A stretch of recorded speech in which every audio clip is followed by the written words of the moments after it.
2 गुना बढ़ाऊंगी और उनकी हर बातों का अनुसरण करते हुए उनके पीछे चलने का काम करूंगी और बिहार की तरक्की में उनके साथ रहूंगी। मैं आप सभी से, भाई बहनों से अनुरोध करना चाहती हूं, आगामी 7 तारीख को चुनाव होने वाला है, उसमें आप सभी मुझे अपना आशीर्वाद दें। 1 नंबर पे मेरा सीरियल नंबर है, आप मुझे 3 छापे बटन दबाकर अपना आशीर्वाद दीजिए। मैं सदा आभारी रहूंगी और आप सभी के साथ हमेशा रहूंगी और वादा करती हूं आप सभी को, जो अभी पूर्व के विधायक यहां से थे, जो अभी के वो विधायक है और वो महुआ विधानसभा छोड़ के जा चुके हैं, इस तरह से बतौर एनडीए के प्रत्याशी आपको शिकायत का मौका मैं नहीं दूंगी।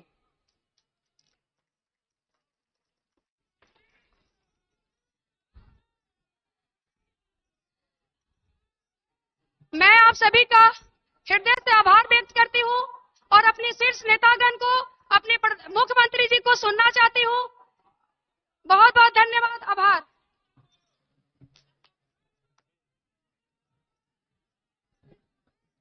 बहुत बहुत धन्यवाद। अब हम आग्रह करेंगे पूर्व मंत्री माननीय देवेश चंद्र ठाकुर जी से कि आवे और हम लोगों को संबोधित करें।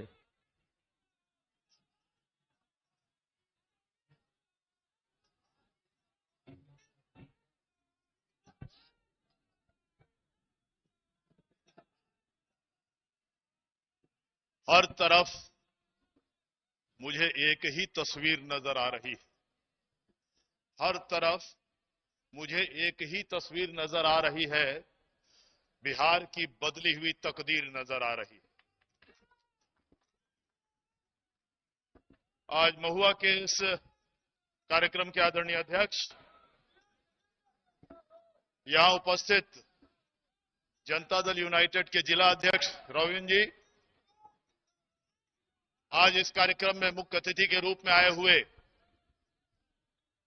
देश दुनिया में बिहार का नाम रोशन करने वाले परम आदरणीय मुख्यमंत्री नीतीश कुमार जी, मंच पर विराजमान भूतपूर्व केंद्रीय मंत्री भाई दशरथ चौधरी जी, हम लोगों की लोकप्रिय प्रत्याशी बहन डॉक्टर आसमा प्रवीण जी, हमारे अजीज मित्र जागेश्वर राय जी, मंच पर बहुत सारे लोग परिचित हैं, इसलिए कि मैं भी आपके क्षेत्र का नुमाइंदगी करता हूं। स्नातक निर्वाचन क्षेत्र से जो तालीमी हल्का होता है, और अभी 4 दिन पहले ही आप लोगों ने ग्रेजुएट्स कॉन्स्टिट्यूएंसी में वोट डाला होगा और मुझे बताया गया है, मेरे लोगों ने सूचना दिया है, हाफिज भाई यहां है, हिमाचल जी यहां है, आप लोगों ने सूचना दी है कि 90% वोट मुझे उसमें मिला है। मैं उसके लिए आपको शुक्रिया अदा करता हूं। भाइयों, मैं ज्यादा वक्त नहीं लूंगा, काफी वक्ता है यहां। मैं खाली आपको याद दिलाऊंगा कि विगत 15 सालों में जो विकास हुआ है, इस बात को भूलने का काम न करें, और उससे भी ज्यादा याद रखें कि उससे पहले जो 15 साल जो विकास विनाश हुआ है, उस बात को भी भूलने का काम ना करें। चाहे वो रोड का मामला हो, चाहे वो बिजली का मामला हो, शिक्षा का मामला हो, कृषि का मामला हो, किसी भी तरह किसी भी क्षेत्र में मैं समझता हूं जितना विकास बिहार में हुआ है, शायद पूरे देश में कहीं नहीं हुआ होगा। क्या परिस्थिति थी उससे पहले? लूट, हत्या, डकैती, अपहरण का राज था, कहीं कोई कानून व्यवस्था नहीं था। आज विकास के साथ न्याय भी हुआ है और कानून का राज स्थापित भी हुआ है। आप अगर चाहते हैं कि कानून का राज चलता रहे, विकास निरंतर बढ़ता रहे, मैं समझता हूं हमारे पास कोई विकल्प नहीं है आदरणीय नीतीश कुमार के सिवा। मुझे पूरा विश्वास है कि आने वाले चुनाव में फिर से एक बार एनडीए सरकार आदरणीय नीतीश कुमार के नेतृत्व में आप देने का काम करेंगे। इतना ही आपसे निवेदन करते हुए अपनी बात खत्म करता हूं। जय हिंद, जय बिहार।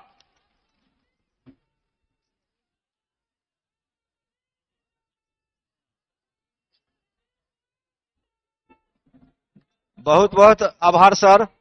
अब हम अगला वक्ता के रूप में आमंत्रित करते हैं बिहार सरकार के मंत्री मान्यवर संजय झा जी से आवे और हम लोगों को संबोधित करे।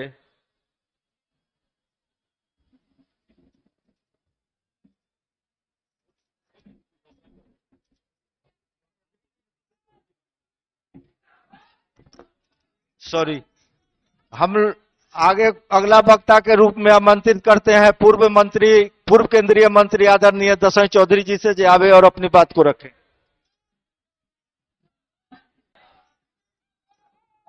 माननीय बिहार सरकार के मुख्यमंत्री और जाने माने समाजवादी नेता श्री नीतीश कुमार जी, मंच पर बैठे हमारे सभी Janata Dal United, Bharatiya Janata party, VIP और हम पार्टी के सभी नेतागण तथा उपस्थित भाइयों एवं बहनों, मित्रों, आज चुनाव का माहौल है और हम लोग जिस तरह से वैशाली जिला में हम लोगों ने देखा है कि 8 विधानसभा इस जिला में है और मुख्यमंत्री जी को आपके तरफ से आश्वस्त करना चाहते हैं कि इस जिला के 8 विधानसभा में एनडीए की जीत निश्चित है, कोई लड़ाई में नहीं है। चाहे जितना भी लोग हल्ला हंगामा कर ले,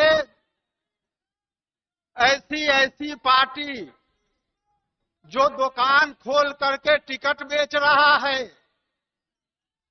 बिस्कोमान में दुकान खुला हुआ है, राघोपुर के एक इंजीनियर है, वो दुकान खोल करके बैठा हुआ था और राबड़ी देवी के आवास पर दुकान खुला हुआ था और डांक हो रहा था कि कौन कितना पैसा देगा, और जो जिसने पैसा ज्यादा दिया उसको बिहार में टिकट मिला। इसलिए मित्रों, आज रामविलास पासवान जी हम लोग के नेता थे, हिंदुस्तान के नेता थे और हम सब लोगों के नेता थे। रामविलास पासवान जी का जिस दिन मौत हुआ और जिस दिन उनका श्रद्धांजलि हुआ, उसी दिन रामविलास जी का जो झोपड़ी है वो जल करके राख हो गया। लेकिन आज भी कुछ लोग झोपड़ी के नाम पर वोट मांग रहा है, इसलिए मित्रों सावधान रहना है। आज वो झोपड़ी कुछ नहीं है और 10 तारीख के बाद झोपड़ी छाप का कोई नाम लेवा आदमी नहीं मिलेगा। इसलिए हम निवेदन करना चाहते हैं कि सब लोग मिल करके आसमा परवीन जी को इतना वोट से जिताएं कि बिहार के लोगों को लगे कि ये महुआ सबसे आगे है और सबसे ज्यादा। अब इतना विकास होने के बाद भी, आज इतना विकास होने के बाद भी हम भी 3 बार आपके यहाँ से एमएलए रहे हैं।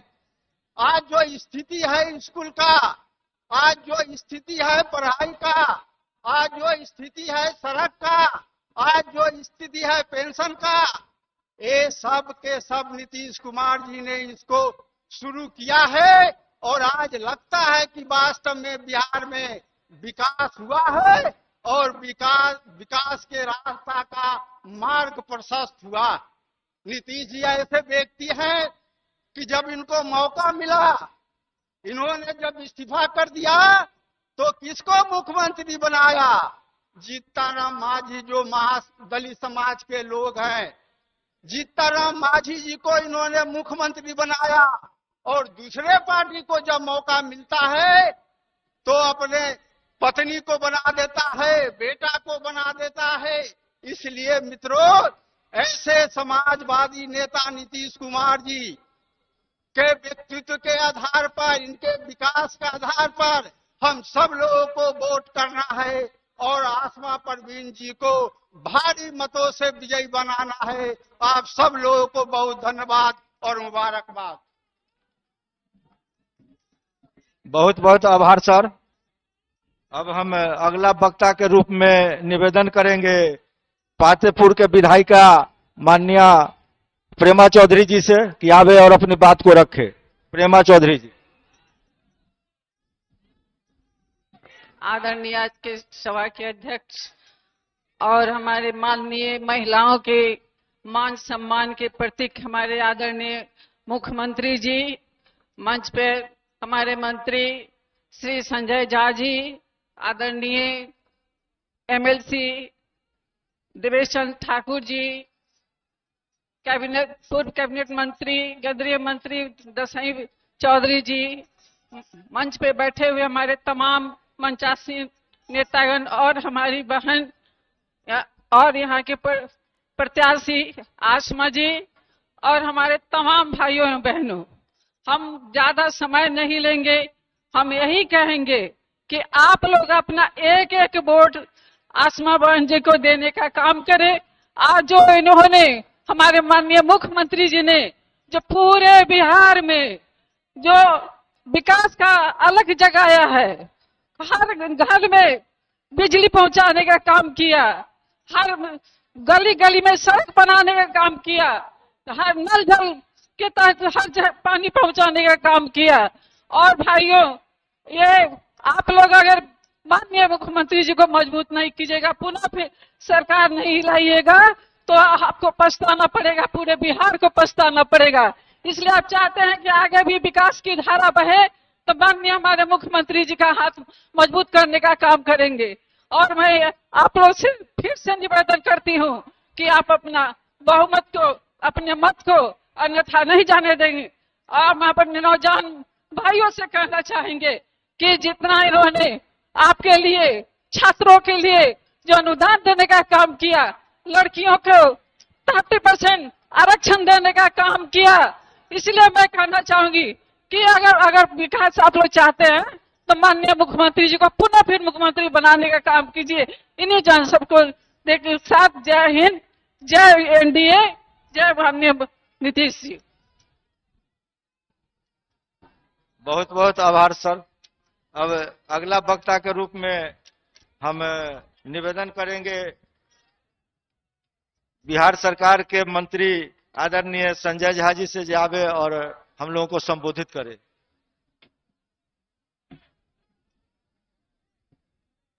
हम लोगों के पार्टी के नेता, हमारे पार्टी के राष्ट्रीय अध्यक्ष, बिहार के लोकप्रिय मुख्यमंत्री आदरणीय नीतीश कुमार जी, मंच पे बैठे हुए पूर्व मंत्री माननीय विधान पार्षद देवेश चंद्र ठाकुर जी, हम लोगों की सुयोग्य पढ़ी लिखी प्रत्याशी आसमा परवीन जी, पूर्व मंत्री दसाई चौधरी जी, पूर्व विधायिका प्रेमा चौधरी जी, जितने अन्य साथी एनडीए के नेता मंच पे बैठे हुए हैं, भारतीय जनता पार्टी, जनता दल यूनाइटेड, जीतन राम मांझी जी की पार्टी हम, और मुकेश सहनी जी की पार्टी विकासशील इंसान पार्टी, जो चारों पार्टी मिलाकर के एनडीए बिहार में ये चुनाव लड़ रहा है, जितने उनके साथी नेता मंच पे बैठे हुए हैं, और इतनी बड़ी संख्या में आप लोग माननीय मुख्यमंत्री जी को सुनने आए हैं। मैं आपके और मुख्यमंत्री जी के बीच में दीवार नहीं बनूंगा। मैं 2 मिनट में अपनी बात रख के, आज विजयादशमी का दिन है, दशहरा का पर्व है, इसकी मैं सबको शुभकामना देता हूं। और इस विजयादशमी में भी इतनी बड़ी संख्या में आप लोग आए, मैं सबका स्वागत करता हूं। मैं एक ही 2 बात आप लोगों के बीच में रख के, आपने पीछे देखा होगा बिहार चुनाव को लेकर के, और ये कोरोना काल में चुनाव हो रहा है, और दुनिया में पहला प्रदेश है, जगह है, जहां इस समय में चुनाव हो रहा है। और सब लोगों का नजर बिहार के लोगों के ऊपर है कि बिहार के लोग इस चुनाव में क्या करेंगे। जो विभिन्न चैनलों पर सर्वे आया है, फोरकास्ट आया है, जो लोगों के बीच में सर्वेक्षण करके गए हैं कि किसकी सरकार बनेगी, अगला मुख्यमंत्री कौन होगा, किस विषय पर वो लोग वोट दे रहे हैं, विकास का प्रभाव है कि नहीं, बिहार के लोग काम पर वोट देते हैं कि नहीं। जितना सर्वेक्षण आया है उस सारे सर्वेक्षण में 2/3 बहुमत से नीतीश कुमार जी की सरकार फिर से पटना में बनने जा रही है। सारा सर्वेक्षण यही दिखा रहा है। आपको पता है कि ये कोरोना का काल रहा। आप बताइए, इस कोरोना के समय में माननीय मुख्यमंत्री जी ने तय किया कि जितने बच्चों का पढ़ाई डिस्टर्ब नहीं हो और काम तो थोड़ा स्लो भी हो जाए तो कोई बात नहीं, लेकिन जब बच्चों का स्कॉलरशिप देने की बात हो, बच्चों के ड्रेस का पैसा देने की बात हो, बच्चों के साइकिल के पैसा देने की बात हो, जितने बुजुर्ग थे उनको 3 महीने का एक साथ उनके अकाउंट में पैसा भेजने की बात हो, लगभग 2000 करोड़ रुपया से ज्यादा सीधा सीधा अकाउंट में भिजवाया। तो मैं तो एक ही आग्रह आपसे करने के लिए आया हूं। ये मत करवाइए, इसको उतार दीजिए भाई, गिर जाएगा। मैं तो एक ही आग्रह करने के लिए आप लोगों से आया हूं। जो ये चुनाव होने वाला है, तो लोग ये देखना चाहते हैं कि विकास के नाम पर बिहार के लोग लगातार वोट देते रहे और कोरोना काल में ये स्थिति खत्म नहीं हुई है। अभी भी देश दुनिया में जहां चाइना से कोरोना शुरू हुआ, अमेरिका में गया, यूरोप में गया और सब जगह से होकर के फिर ये भारत में भी आया और बिहार में भी आया, और ये काल अभी खत्म नहीं हुआ है। आगे क्या परिस्थिति बनेगी कोई नहीं जानता। कैसे इससे दुनिया उबरेगा किसी को पता नहीं है। अभी तक सारा साइंस फेल है। विभिन्न जगहों पर ट्रायल हो रहा है जो कैसे इसका वैक्सीन निकलेगा, कैसे दवाई पड़ेगा, कैसे मानव जाति बचेगी इससे। और इस समय में यह बहुत आवश्यक है कि एक मजबूत, ईमानदार, काम करने वाला नेता जिस हिसाब से बिहार को बचा करके लेके आए हैं अभी 7-8 महीने में, आने वाले टाइम में भी बिहार को सुरक्षित लेकर के चले जो कोरोना का ये पीरियड चल रहा है। तो मैं तो एक ही निवेदन और एक ही आग्रह करने आप लोगों से आया हूं कि आने वाले चुनाव में हम लोगों की जो प्रत्याशी यहां से लड़ रही है, बहुत पढ़ी लिखी, सुलझी डॉक्टर आसमा परवीन जी लड़ रही है। तो इनको तीर छाप पर वोट देके जिताइए और फिर से नीतीश कुमार जी के नेतृत्व में पटना में एनडीए की सरकार बनाइए। यही आग्रह निवेदन करते हुए मैं अपनी बात समाप्त करता हूं। बहुत बहुत धन्यवाद। बहुत बहुत आभार सर। आप लोग जिनको सुनने के लिए 10 बजे से इंतजार कर रहे हैं, मैं विकास पुरुष राष्ट्रीय अध्यक्ष और अभी वर्तमान मुख्यमंत्री आदरणीय नीतीश कुमार जी को मैं आमंत्रित करता हूं, आवे और हम लोगों को संबोधित करें। नीतीश कुमार जिंदाबाद, जिंदाबाद, जिंदाबाद। नीतीश कुमार जिंदाबाद।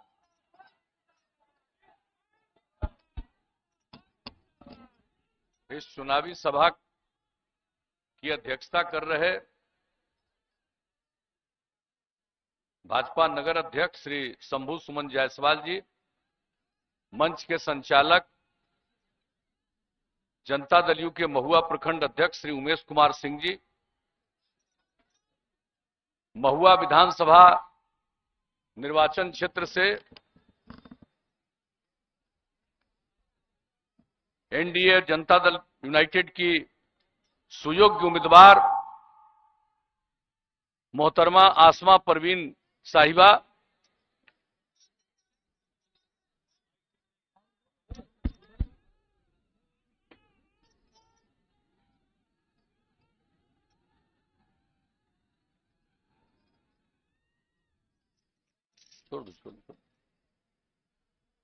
नजदीक जाने से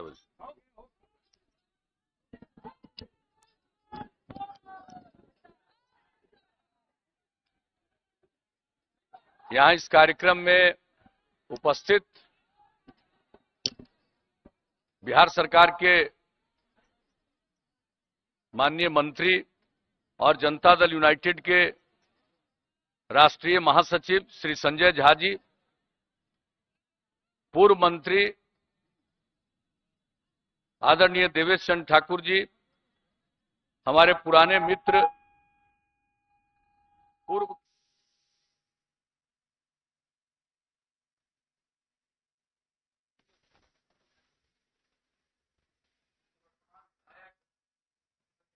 चौधरी जी, जदयू नेता विद्यानंद विकल जी, पंचीलाल राय जी, जिला जनता दल युवा अध्यक्ष रोबिन कुमार सिन्हा जी, विकासशील इंसान पार्टी के जिलाध्यक्ष श्री धीरज सहनी जी, भाजपा के विधानसभा प्रभारी मनोज मेहता जी, जनता दल यू के विधानसभा प्रभारी हरिहर सहनी जी, यहां उपस्थित विकासशील इंसान पार्टी वीआईपी के नेतागण श्री धीरज सहनी जी, रामचंद्र सहनी जी, विवेक पासवान जी, भारतीय जनता पार्टी के नेतागण सर्वश्री अरुण कुमार सिंह जी, मनोज कुमार मेहता जी, संजीव कुमार जायसवाल जी, रविंद्र कुशवाहा जी, शिवचंद्र राय जी, जनता दल यू के नेतागण जनाब यूनुस हकीम साहब, विश्वजीत कुमार जी, जागेश्वर राय जी, रामप्रीत हरपुरी जी, हिमाचल कुमार जी, सुरेश पासवान शास्त्री जी, अनिल सिंह जी, सुरेश सिंह जी, संजय गिरी जी, चतुर्भुज पासवान जी, अवधेश भगत जी, अरुण कुमार सिंह जी, अभिषेक जायसवाल जी और हमारे अन्य सभी एनडीए गठबंधन के, उससे हो ही नहीं सकता है, वो माइक लाते हैं, सभी एनडीए गठबंधन के सम्मानित नेतागण, हमारे प्रिय साथियों,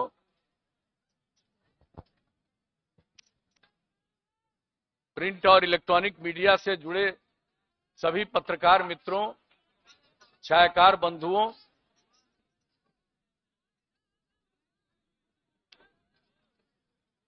मेरे प्रिय साथियों,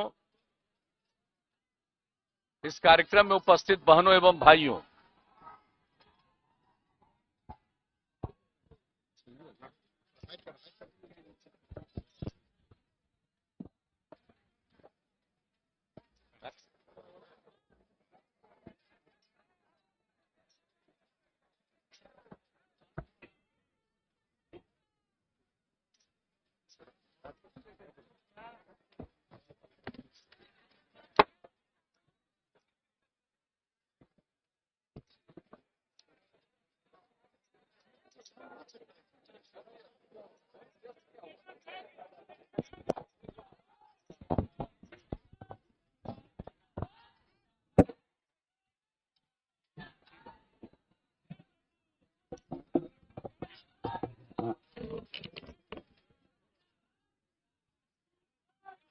इस सभा में उपस्थित बहनों एवं भाइयों,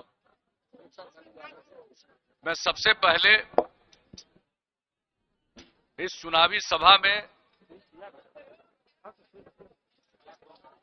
आपकी उपस्थिति के लिए मैं आप सब लोगों को हृदय से धन्यवाद देता हूं, आप सबका अभिनंदन करता हूं।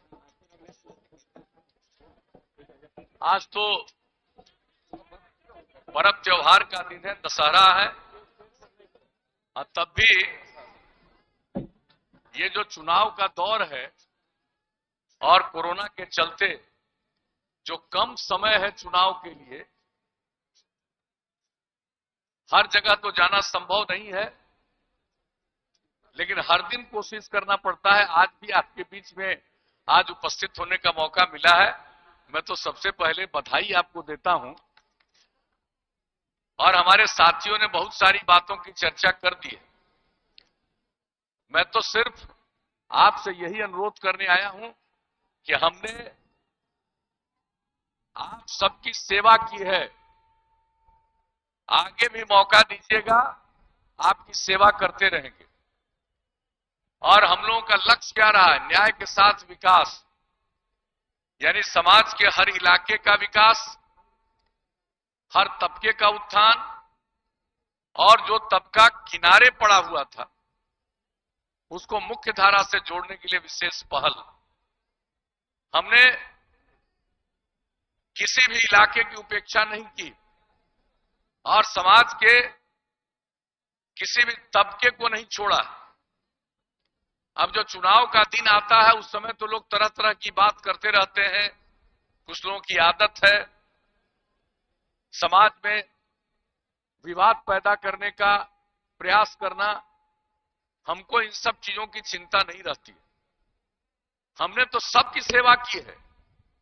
आज समाज का कोई तबका कह सकता है कि उनकी उपेक्षा की गई, उनका ख्याल नहीं रखा गया? जो हाशिए पर थे, जो किनारे पर थे, उनको भी मुख्य धारा में लाने के लिए हम लोगों ने काम किया। चाहे वो महिलाएं हों, चाहे वो दलित, महादलित, आदिवासी हों, अति पिछड़े वर्ग के हों, अल्पसंख्यक समुदाय के लोग हों। जो अति पिछड़े वर्ग के लोग हैं उसमें सब लोग शामिल हैं। हर धर्म मजहब के लोग उसमें शामिल होते हैं और सबके उत्थान के लिए हम लोगों ने काम किया। कितने कम जनप्रतिनिधि हुआ करते थे महिलाओं में। अति पिछड़ों की कौन इज्जत करता था? अनुसूचित जाति जनजाति को भी जगह नहीं मिला था। और हम लोगों को जब मौका मिला तत्काल हम लोगों ने कानून बनाया, सबको आरक्षण दिया। और इस देश में बिहार ही पहला राज्य है जिसने महिलाओं को 50% का आरक्षण दिया और सबको आगे बढ़ाने की कोशिश की। अब कितने जनप्रतिनिधि है? अनुसूचित जाति 16%, अनुसूचित जनजाति 1%, अति पिछड़े वर्ग लोग 20%। आज सबकी कितनी इज्जत है। लोग पहले ध्यान नहीं करते थे महिलाओं का और पुरुषों का साथ में काम करने का सिलसिला शुरू होगा तभी समाज आगे बढ़ेगा। बिहार बहुत पीछे पड़ा हुआ था। आज जो बिहार आगे बढ़ रहा है उसका सबसे बड़ा कारण है कि स्त्री और पुरुष सब काम में लगे। अब आप बताइए शिक्षा के क्षेत्र में लड़कियां कितना पीछे थी। और जो हमने पोशाक योजना, साइकिल योजना, इसकी शुरुआत की और आप जान लीजिए कितना आत्मविश्वास आया साइकिल पर चलकर स्कूल जाने में, हाई स्कूल जाने में।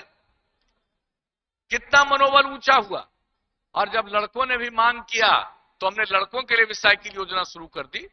लेकिन आप सोच लीजिए कि अब लड़का और लड़की की संख्या बराबर हो गई, हाई स्कूल में भी बराबर हो गई, माध्यमिक विद्यालयों में।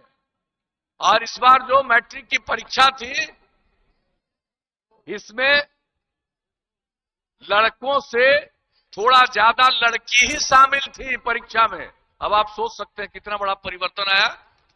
लोगों को जानना चाहिए एक एक चीज और हर प्रकार से हर तबके के उत्थान के लिए जो हम लोगों ने काम किया।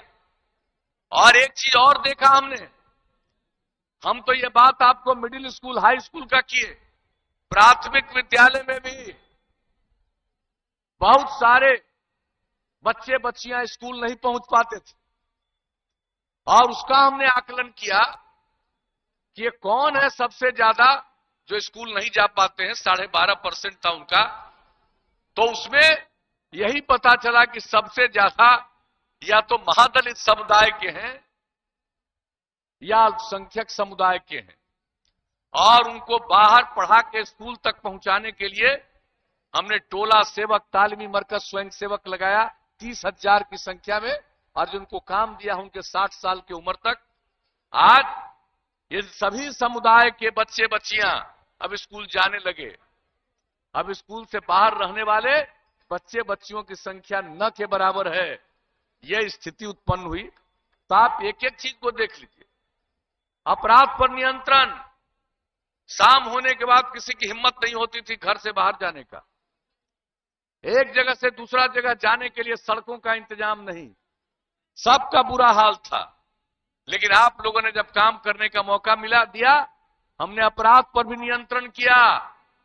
और एक बात जान लीजिए, समाज में कुछ न कुछ तो गड़बड़ करने वाला रहता ही है, लेकिन इसके बावजूद अपराध पर इतना नियंत्रण हुआ कि अभी सबसे हाल में केंद्र सरकार का जो आंकड़ा प्रकाशित हुआ है पूरे देश का, हर राज्य का, अब अपराध के मामले में बिहार 23वें नंबर पर चला गया। इतनी बड़ी आबादी का राज्य और इतना बड़ा राज्य, आप सोच लीजिए विकास का दर कितना बढ़ गया।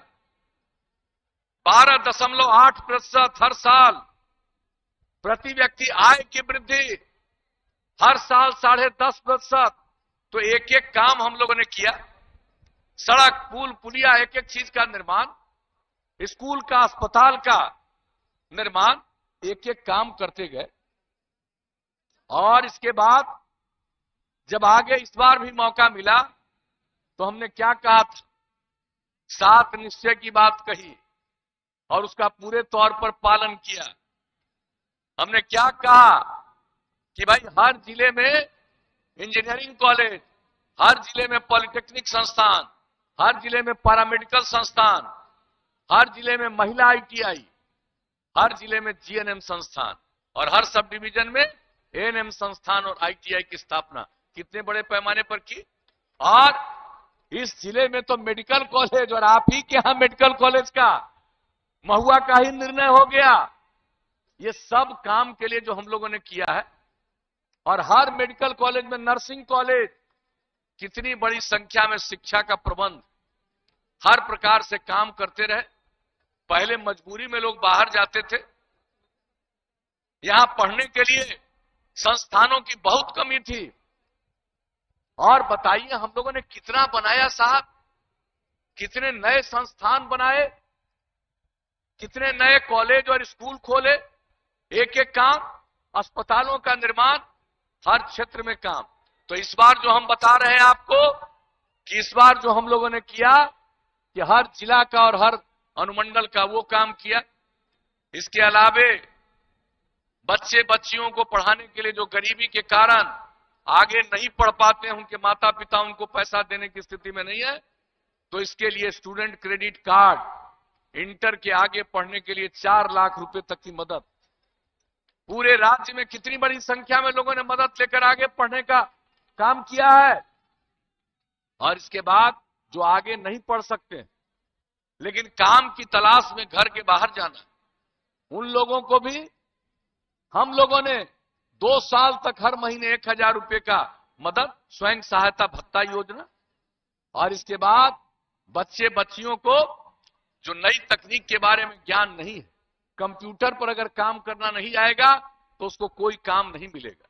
तो हमने कुशल युवा कार्यक्रम की शुरुआत की, कितने बड़े पैमाने पर शुरुआत की, 10 लाख से ज्यादा लोगों ने इसकी ट्रेनिंग ली, युवक और युवतियों ने।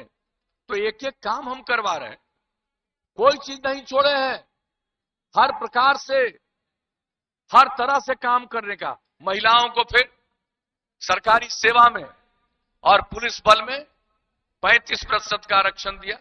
अब कितनी बड़ी संख्या में पुलिस बल में और अन्य सेवाओं में महिलाएं जा रही हैं, हर तरह से करते हुए। और क्या कहा था हम लोगों ने, बिजली का क्या बुरा हाल था, शहर में भी बिजली नाम मात्र की, और गांव में तो बिजली का सवाल ही नहीं, लालटेन का जमाना रहा। और हमने वादा किया कि हम बिजली पहुंचाएंगे, और इस बार का हर घर हम बिजली पहुंचा देंगे। दिसंबर 2018 का लक्ष्य था, 2 महीना पहले बिजली पहुंचा दिया। अब हर घर बिजली पहुंच गया। अब इसके बाद और लोग बिजली ले रहे हैं, अब खेती के लिए भी बिजली उपलब्ध करा रहे हैं। और आप समझ लीजिए, अब लालटेन का जुग खत्म, लालटेन की उपयोगिता खत्म, अब हर घर में बिजली पहुंचा दी। अब आप जान लीजिए, इसके आगे हर घर नल का जल तेजी से चल रहा, 83% काम पूरा, महीने 2 महीने में वह भी काम पूरा। हर घर शौचालय देश भर की योजना और बिहार में भी ये लगभग पूरा।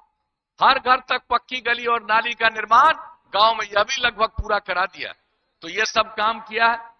और हम बराबर कहते रहे हैं जहां भी गए हैं कि भाई अगर खुले में शौच से मुक्ति मिलेगी और पीने के लिए स्वच्छ पानी मिलेगा, तब आज जितनी बीमारी होती है 90% बीमारियों से छुटकारा मिलेगा। तो इसके लिए सब काम हम लोगों ने करवाया।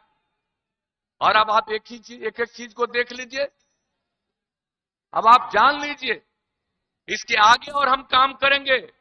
अगर हम यहां के बारे में आपको बताएं, महुआ के बारे में हमने तो मेडिकल कॉलेज की बात कही, आपको जो हमने अभी कुशल युवा कार्यक्रम की बात कही, अब उसमें 6368 युवक युवतियों ने महुआ में प्रशिक्षण लिया है। स्वयं सहायता भत्ता योजना का लाभ 2566 युवक युवतियों ने लिया है। एक एक काम देखिए, हर घर नल का जल, जो हम बोल रहे हैं कि 83% का काम हम पूरे बिहार का बता रहे हैं, अब आपका बता देते हैं कि 495 में से 468 वार्ड में काम पूरा हो गया। ये हम महुआ की बात आपको बता रहे हैं। इसके कुल जितने वार्ड हैं 495, उसमें 468 का काम पूरा हो गया, बाकी काम तेजी से पूरा होगा। और शहरी निश्चय के तहत महुआ नगर पंचायत के सभी 16 वार्डों में काम पूरा हो गया। हर घर तक पक्की गली नाली 495 वार्ड में काम पूरा। शहरी निश्चय के तहत महुआ नगर पंचायत के सभी 16 वार्डों में काम पूरा। अब आप समझ लीजिए, जो हम लोग बोलते हैं उसको करते हैं। और कुछ लोगों की आदत है बोलते रहो, करने की कोई जरूरत नहीं है। लोगों को ठगते रहो, भ्रमित करते रहो, गुमराह करते रहो। और हम लोगों ने लोगों की सेवा की है। और जान लीजिए, सारा +2 विद्यालय संस्थानों की स्थापना।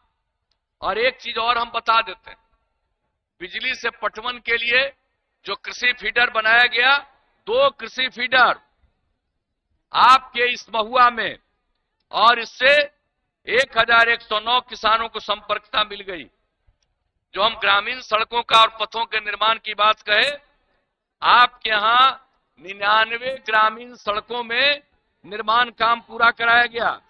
कुल लंबाई 200 किलोमीटर, 48 करोड़ रुपए की लागत से महुआ प्रखंड के मुजफ्फरपुर महुआ 15 किलोमीटर तथा महुआ बखरी डोहा डरुआ चौक 16.5 किलोमीटर पथ का निर्माण कार्य पूर्ण किया गया और इसका अनुरक्षण जारी।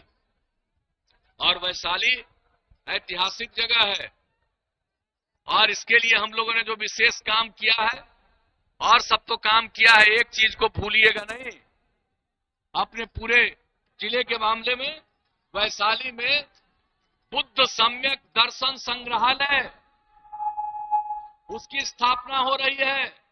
और उसके लिए हम लोगों ने 315 करोड़ रुपए का, और हम तो आकर के काम शुरू और बाजाप्ता नियंत्रण कर रहे हैं। तो एक एक काम जान लीजिए, हमने तो सिर्फ आपको कुछ बातों की चर्चा कर दी है। हर चीज जो हम लोग सोचते हैं उसको करते रहते हैं।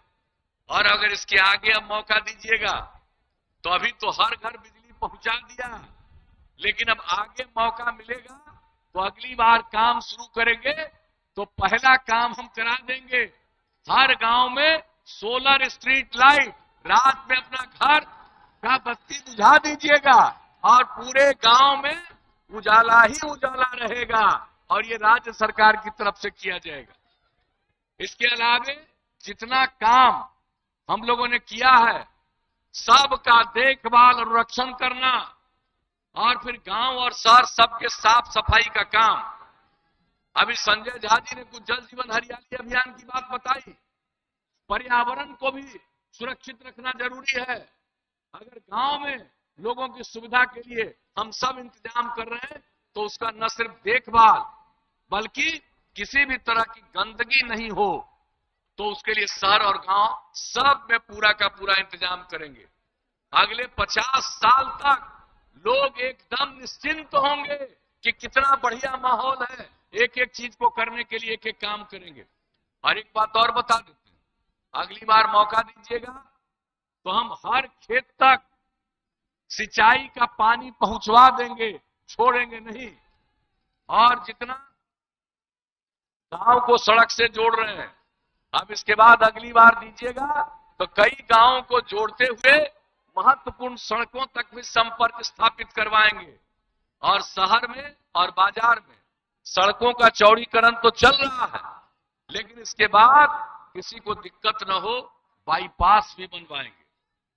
और अगर कहीं बाईपास का जमीन नहीं मिलेगा, वहां पर सड़क के ऊपर सड़क फ्लाईओवर बनवा देंगे ताकि किसी को किसी तरह की दिक्कत नहीं आएगी। तो एक एक प्रकार से आप समझ लीजिए, आज जो हम लोगों को आगे काम करने के लिए जो देते हैं, अनुसूचित जाति, जनजाति और अति पिछड़ा वर्ग के लिए 10 लाख रुपए तक की सहायता की स्कीम है, 5 लाख रुपया अनुदान और 5 लाख रुपया बिना सूद के उसको कर्ज जो देते हैं हम लोग, ये काम हम सभी के लिए शुरू करवा देंगे ताकि कोई भी अपना काम करना चाहे तो वो काम कर सकेगा, वो दूसरों को भी रोजगार दे सकेगा। तो एक एक चीज हम लोगों ने मन बना लिया, अगली बार आएगा। और इस बार जान लीजिए कितने बड़े पैमाने पर महिलाओं में जागृति लाने के लिए हम लोगों ने जीविका समूह का गठन किया। कितनी जागृति महिलाओं को आई है, 10 लाख स्वयं सहायता समूह, 1 करोड़ 20 लाख महिलाएं जुड़ी। अब अगली बार मौका मिलेगा, इससे भी ज्यादा और महिलाओं को जोड़ेंगे। और जान लीजिए जब महिलाओं में इतनी जागृति आ रही है तो अब बिहार का विकास दर और आगे बढ़ेगा और बिहार और तेजी से आगे बढ़ेगा। तो ये तरक्की के लिए ये सब काम करेंगे। और हम तो आपके बीच में आए यही कहने के लिए कि समाज में प्रेम का, भाईचारे का और सद्भावना का माहौल रहना चाहिए। हमने आज तक प्रारंभ से ही कहा है कि हम न क्राइम, अपराध को, न करप्शन, भ्रष्टाचार को और न कम्युनलिज्म, सांप्रदायिक दंगों को हम बर्दाश्त करते हैं। एकजुट होकर के समाज को एकता से जोड़ करके हम इसको आगे बढ़ाना चाहते हैं और इसी काम में हम लोग सब लगे हुए हैं। और आप सब लोगों का सहयोग मिला है, ये मामूली बात नहीं है। और वैशाली ऐतिहासिक भूमि है, हम तो आपका नमन करते हैं, इस धरती को प्रणाम करते हैं। और इस ऐतिहासिक भूमि से लोगों को पता है कि बिहार का इतिहास कितनी ऊंचाई पर था। हम फिर से उस नई ऊंचाई को प्राप्त, उसी ऊंचाई को प्राप्त करना चाहते हैं। इसलिए आइए हम सब लोग मन बना करके एकजुट होकर के आगे बढ़े, यही हम लोगों का संकल्प होना चाहिए। और हमने पूरे बिहार को एक परिवार मानकर काम किया है। कुछ लोग अपने घर के परिवार को, पति पत्नी, बेटा बेटी, यही परिवार है। और हमारे लिए पूरा बिहार एक परिवार है और सबकी सेवा करना हमारा धर्म है। तो ये काम करते रहें। इसलिए आप चाहते हैं कि महुआ और आगे बढ़े, तो हम तो यही आपसे कहेंगे कि कितनी प्रशिक्षित हैं, कितनी सुयोग्य चिकित्सक हैं मोहतरमा आसमा परवीन साहिबा, इनको तीर छाप के बगल का बटन दबा करके भारी मतों से विजयी बनाइएगा। ये पूरा काम करेंगी, पूरा मेहनत करेंगी। जब भी हमारी बातचीत हुई हमने देखा है कि इनको तो सिर्फ इलाके का विकास और लोगों को आगे बढ़ाने की बात ही है मन में, कोई बायां दायां बात नहीं है। और समाज में एकजुट होकर के प्रेम के साथ, भाईचारे के साथ समाज को आगे बढ़ाने का मन का संकल्प है अपनी इस बहन को। इसलिए हम आप सब लोगों से यही अपील करने आए कि एकजुट होकर के सब लोग वोट दीजिएगा। अभी तो एक जगह और पहुंचना है, तो हम भाई अब उम्मीद रखे ना, मिलेगा ना इनको वोट। आसमा परवीन साहिबा को जिताइएगा, हाथ उठा के बताइए, जिताइएगा ना, तो हम इनको जीत का माला दे दें। हाथ उठा के बताइए, जीत का माला दे दें हम इनको।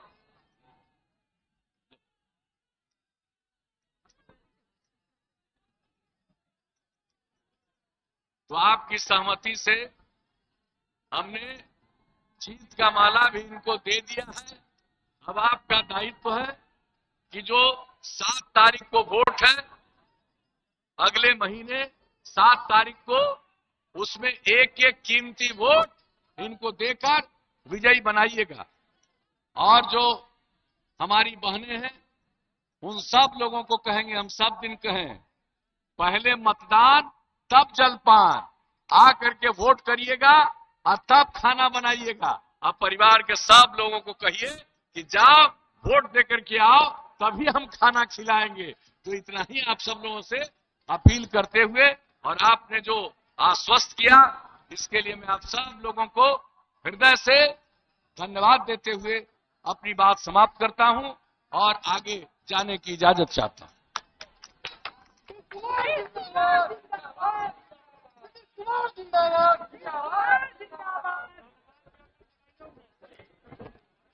हेलो, बहुत बहुत आभार सर। अब हम आग्रह करेंगे वीआईपी के प्रखंड अध्यक्ष रामनंदन जी से आवे और धन्यवाद ज्ञापन करें।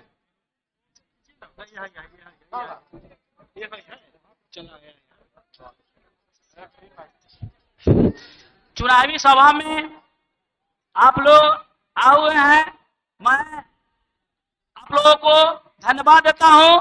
और अब धन्यवाद के साथ साथ सभा को समाप्ति किया जाता है। धन्यवाद।